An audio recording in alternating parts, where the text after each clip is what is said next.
जयेश पवार यांच्या लिखित काही ओळी आठवल्यात मला.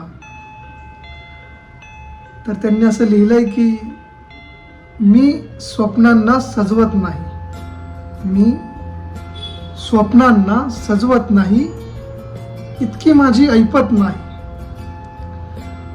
बंद स्वतःचे डोळे करतो, हाल स्वतःचे पाहवत नाही.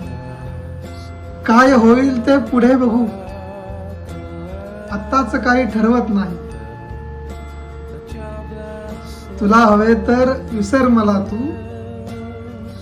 तुला हवे तर विसर मला तू, माझी काही हरकत नाही. मध्येच माझा पारा चढतो, मध्येच माझा पारा चढतो, मग दिवस दिवस तो उतरत नाही. काय मला हे होते नक्की, माझेच मला कळत नाही. दिवस निसटून जातो अलगद, संध्याकाळी करमत नाही. दिवस निसटून जातो अलगद, संध्याकाळी करमत नाही. मी स्वप्नांना सजवत नाही, इतकी माझी ऐपत नाही. थँक्यू.